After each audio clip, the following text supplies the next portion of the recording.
vsako leto do sedaj smo se tudi letos zelo potrudili in pripravili pester in zanimiv program za različne ciljne publike, predvsem s tem vidikom, da bi v Celje privabili čim več obiskovalcev. Moram povedati, da se dogajanje v letošnjem pravljičnem Celju prične skoraj en teden prej kot v prejšnjih letih.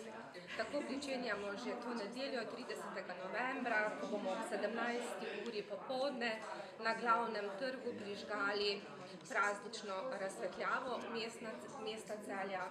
Prižgal jo bo sam župan gospod Bojan Šrot in seveda bomo pripravili primeren program za ta popoldne oziroma že kar večer.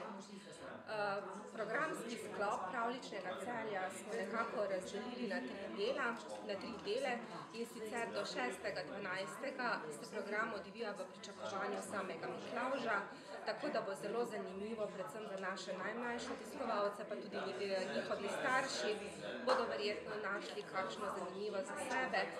Saj vrata odpira božično-novoletni sejem tudi 30. novembra in bo trajal tja do 31.12.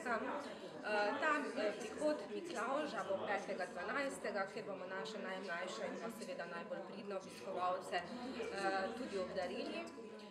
Teden po Miklavžu je v pričakovanju pravljičnih bitij. Tukaj nas bo obiskal tudi nov pravljični lik mesta Celja. To bo nagajljivi pažek Vrh, ki bo naše obiskovalce zanimivo in hudomušno pozdravljal na ulicah Celja. In pa 12. decembra odpira vrata pravljična dežela, ki jo naši obiskovalci že zelo dobro poznajo. Prav tako se bo tu odvijal program brezplačnih koncertov na Krekovem trgu, kar 8 se jih bo zvrstilo tja do silvestrovanja.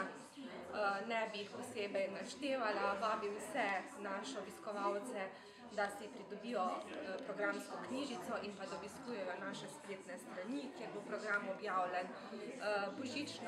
Božični pohod na Stari grad 25. decembra in pa seveda zaključek pravljičnega Celja z silvestrovanjem, ki bo letos z najbolj popularno narodno-zabavno skupino trenutno pri nas, Modrijani, tako da verjamem, da bo Celje pokalo po šivih od obiskovalcev.